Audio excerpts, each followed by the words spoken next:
الشيطان الرجيم بسم الله الرحمن الرحيم الحمد لله والصلاة والسلام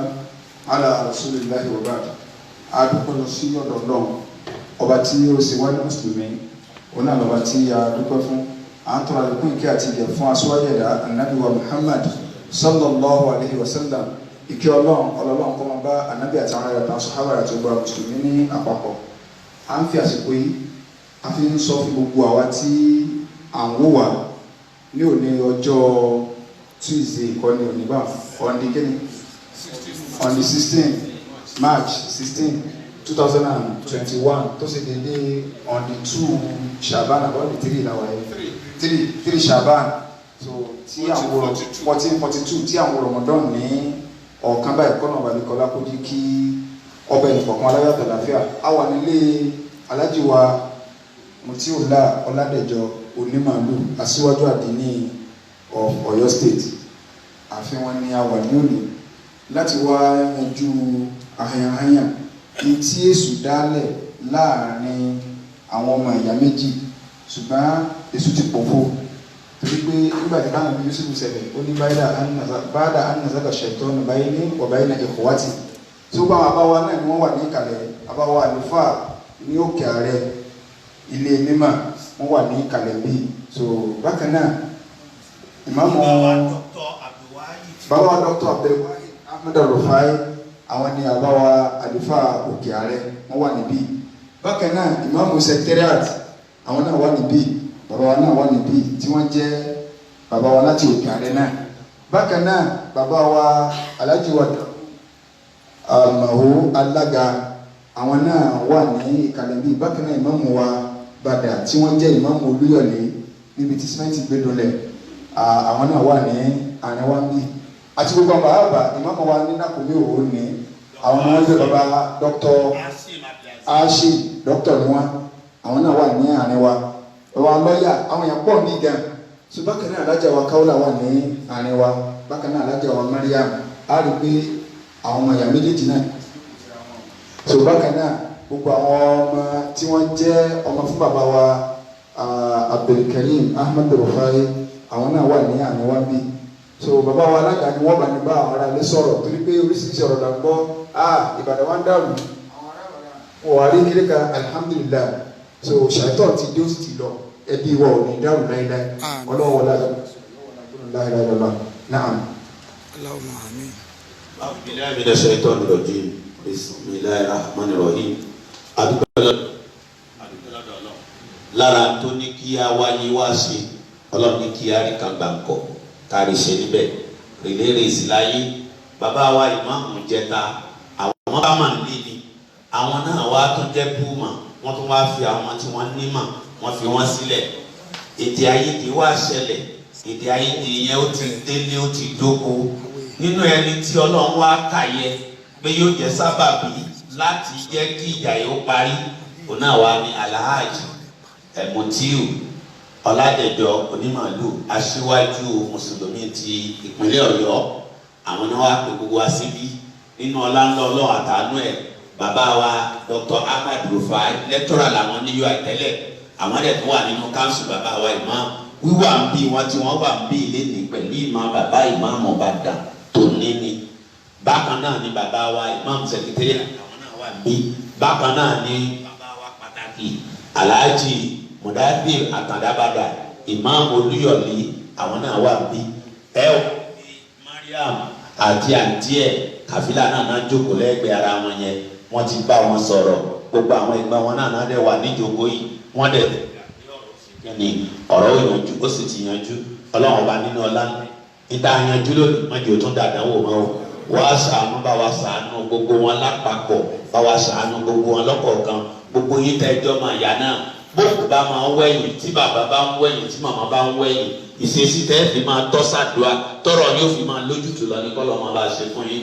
ilé ìyẹn ilé ọlá ni ilé ìmà ni ilé tó lórúkọ ni Ọlọ́run dákúnjọ má jẹ́ ó torí yín bàjẹ́ má jẹ́ ó torí àwọn ọmọ àbàyà ọmọ yín bàjẹ́ wá wọlé àlẹ́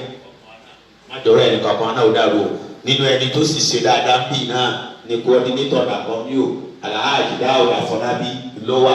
bẹ́ẹ̀ náà ni Alhaji Sulaiman Ẹ̀sà Òkè bẹ́ẹ̀ ni máàmù wa nínú àkọ́mí o Dr. Hashim Abdulaziz gbogbo yín pátápátá àdúpẹ́ lọ́wọ́ yín gbogbo fámìlì tí ẹ dìde tẹ́ ẹ bá wa dá sọ̀rọ̀ yìí tọrọ ìfìyànjú báyìí Ọlọ́run sàkàlùkù yín lẹ́sàn-án rí gbogbo fámìlì yòówù tó bá màmá yóò tó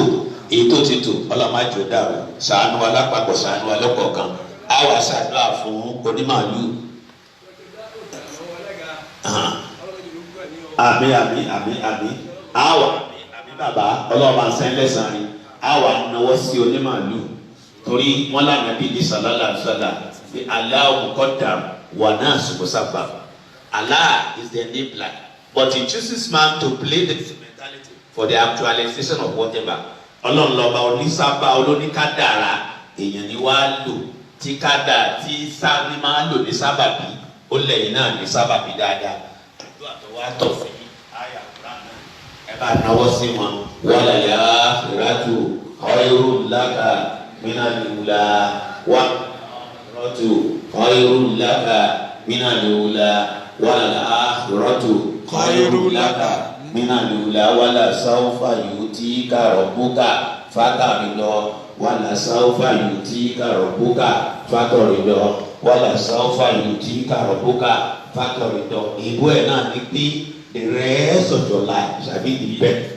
Ẹ já wí bẹ́ẹ̀ fún wa. The rest of your life shall be the best of your life. Ẹ wá dá wa náà wí fúnra wa. The rest of my life shall be the best of my life. Subhana rabbika rabbil izzati amma yasifun. Wassalamu ala al-mursalin. Walhamdulillahi rabbil alamin. Náà akí bàbá wa ọlọ́ọ̀bá ní sẹ́yìn náà sọ lórí. Yíyìn àti àárọ̀ ó láti wà ní wákàtí bíi mẹ́rin kan sẹ́yìn.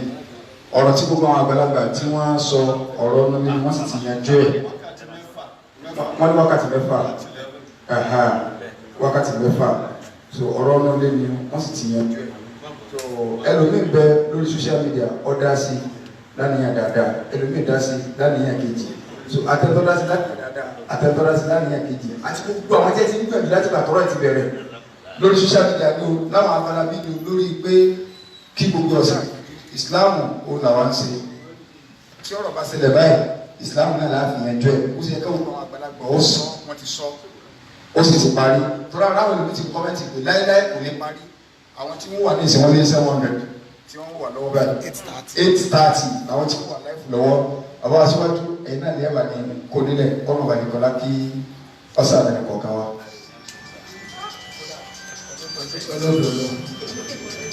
Àti dúpẹ́ fún Ọlọ́run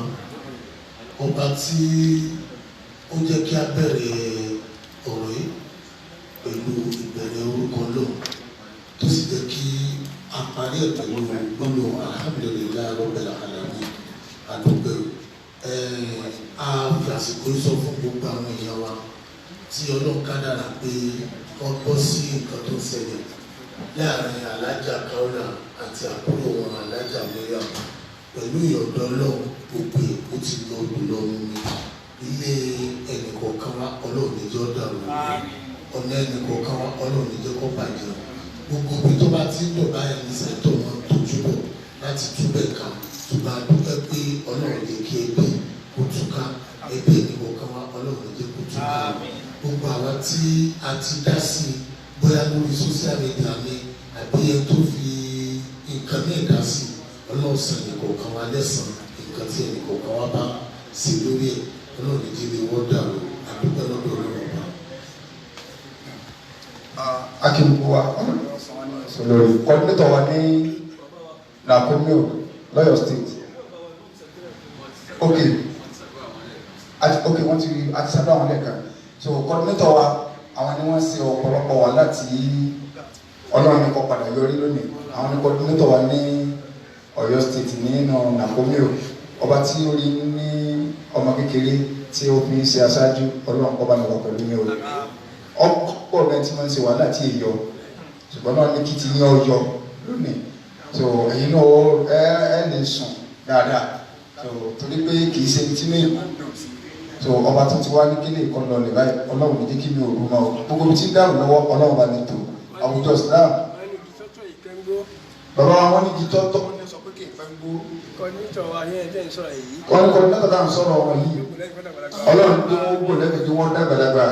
wala la hawla wala quwwata illa billah àwọn náà wọ́n bá ní kó. Adúpẹ́ lọ́dọ̀ Ọlọ́run pé gbogbo ọ̀rọ̀ yìí ti parí. So àárọ̀ gbogbo àwọn tí wọ́n bá ń gbègbè kúgbè kí wọ́n má gbé kankan mọ́ lórí ẹ̀ láti òní lọ kí wọ́n má gbé kankan mọ́ Ọlọ́run tó ti jẹ́ kó yanjú. Bàbá wa Aṣíwájú àdín àforúkọ wọn kí gbogbo àwọn tí wọ́n wà ń kalẹ̀ Ọlọ́run má jẹ́ kọ́rọ̀ wọn ó dàrú láéláé. Má jẹ́ kọ́rọ̀ tẹ́lẹ̀ kankan ó dàrú láéláé. Ilé ẹnì kankan náà Ọlọ́run má jẹ́ ó dàrú láéláé. Àfẹ́sà òkè àti gbogbo àwọn tí wọ́n wà gbogbo àwọn bloggers àrọ̀ wọ́n kí wọ́n dàkún ọ̀rọ̀ ti parí àbẹ̀kí bloggers kankan ó sọ kankan mọ́ lórí ẹ̀ kọ́mọ jẹ́ kó àwọn lókù táwọn ló dojú ìjà kọ báyìí o subhana rabbika rabbil izzati amma yasifun wa salamun ala al-mursalin alhamdulillahi rabbil alamin. náà bàbá ọlọ́run ti pẹ́ fún wa.